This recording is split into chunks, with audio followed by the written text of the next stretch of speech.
Kami kalab shoutout sa ating lahat guys. Si Nana po, nag 100 days na po siya kahapon. January 29 po yung 100 days niya. So ayan na po siya guys. So parang nakakatuwa kasi nag-ano na siya. Ayan na. Ano na yung milk niya. Ayan na. Nagpupulos na siya agad. Super abiyat. Tapos ang laki ng kanyang chan. So talagang nakakatuwa lang. Nakaka-proud na ganito yung progress ng ating mga sauce. Ayan guys. So ganyan na ano. Ganyan yung kanyang nipo. Nakakatuwa sila. Sana huwag tayong pabayaan just po sa ating mga ginagawa. Kasi kailangan talaga natin ito ng tulong ni God sa lahat ng ating mga so lasala talaga tayo lang. So yan guys, so kita nyo naman yung line ng kanyang nipple. Talagang nakakaano. Sana laging ganyan hanggang sa ma-finish natin yung breeding cycle. Yung papaano ng mga piglets. Hindi kay Colette. Ang healthy ng kanyang nipple eh. Nag-milk din siya agad. Tapos hanggang ngayon maayos yung kanyang milk. Pero nag-i-enhancer tayo para naman mas lalo pang dumami yung milk. Kasi yung mga piglets, tignan nyo naman kung maayos yung milk ng piglet, ng sow, maganda din yung production ng kanyang ano. Masarap yung, rinig nyo naman, hindi nag-iingay yung mga piglets. Tahimik lang sila. Busog sila guys eh.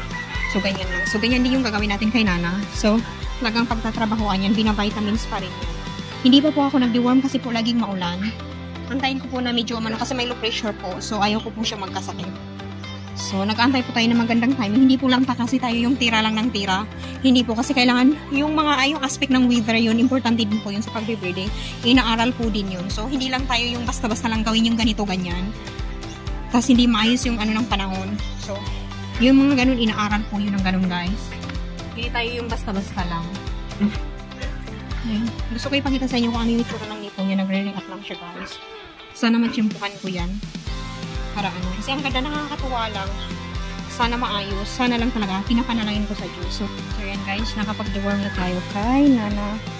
So, bigyan natin siya ng talbos. Deworm na ito kanina umaga. Kasi medyo araw-araw na. Para wag naman tayo masyadong behind. Bigyan natin siya ng talbos. Mabilis lang siya mga ano.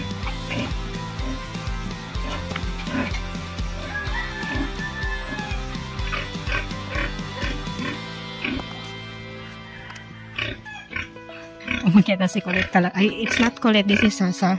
You go down? Come on down. Let's go down, Mama. Come on down here. Come on. Okay.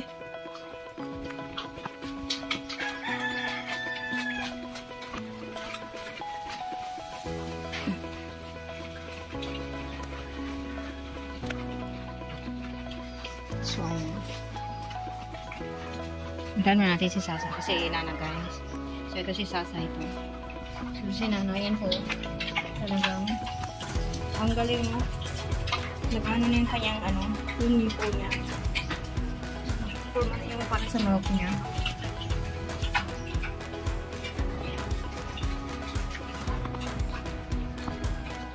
So, thorough monitoring na lang po yung kailangan gawin dito kasi para ma-provide natin yung kanyang mga needs.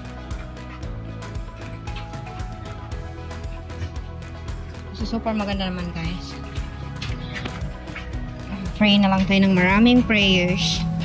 She's good. Pasilip ko po sa inyo yung mga piglets ni Sas, ni Colette. So, pasilip ko po sa inyo yung piglets ni Colette. Nakatabon pa rin po dito guys kasi nga may low pressure. So, dito makahangin. Tapos maulan. Tapos na ito sila nag-lunch. Talagang makukulit sila eh. Doon mo doon? Yung naglalaro sila guys. Naglalaro. Maghinay. Naglalaro. Nakakatuwa yan. Naglalaro. Tuwang-tuwa. Naglalaro. Ayun. Hala. Malalaki na po sila. So far, malalaki. Wala pong smallie sa kanila, guys. Ayun. Tuwang-tuwa.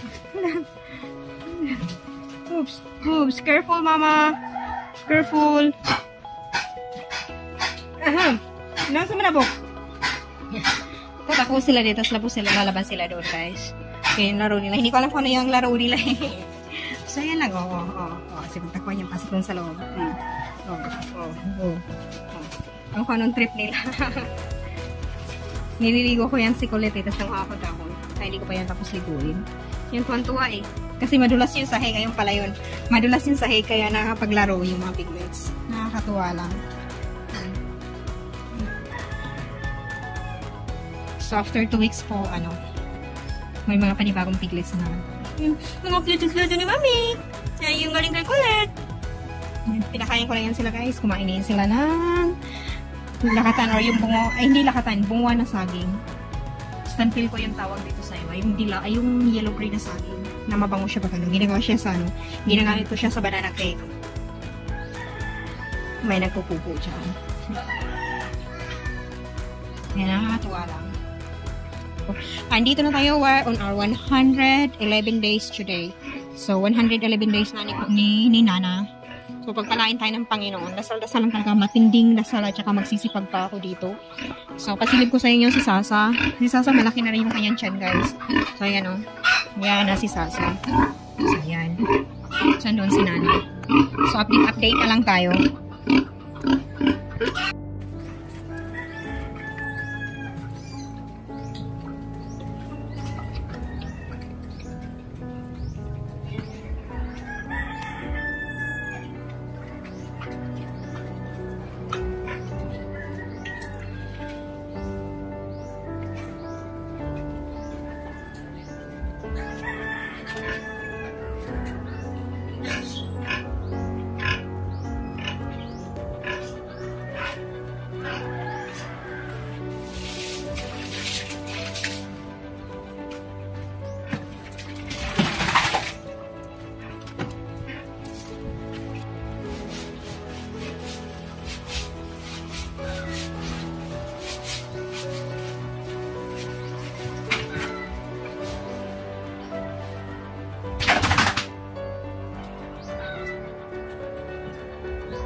Kasi nagkakaskas na po si Nana.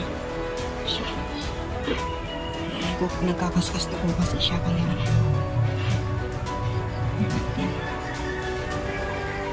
malapit na itong anak.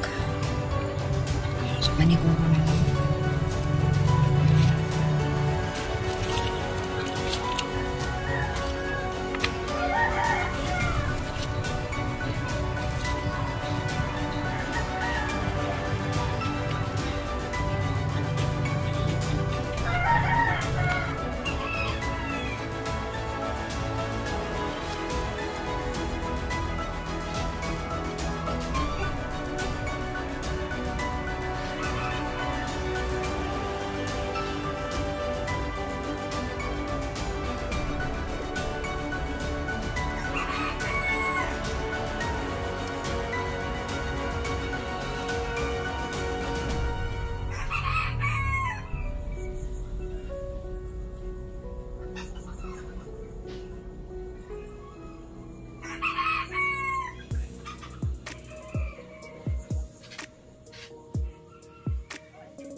Oxytocin na po yung tituksal natin na gamit guys.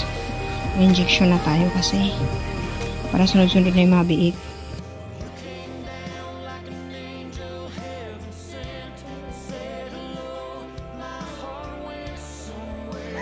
Kanina yung pinapamilay.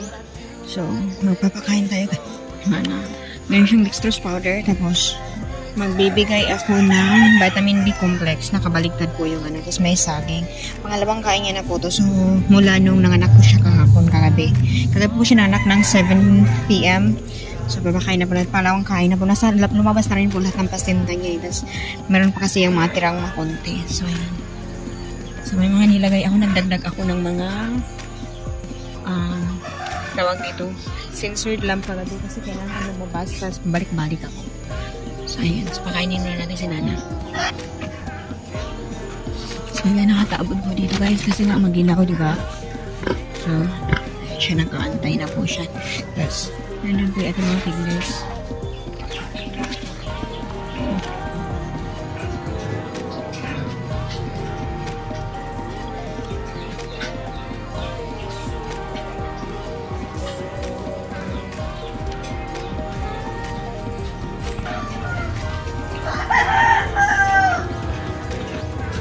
Gender pa rin yung ino.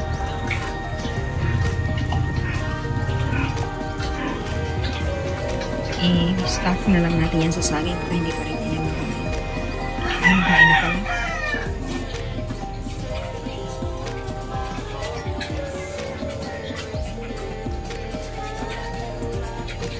Diyan pa rin yan. So ito po siya, guys. I-ano na lang natin kasi hindi siya nakakain ni Nana. So, dito na lang para isang kainan na ng Nana.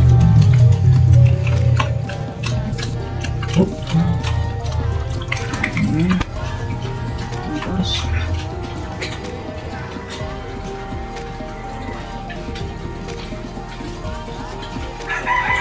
so, di na po ako nagbigay na amok sa sayan para hindi po mag-stop yung milk.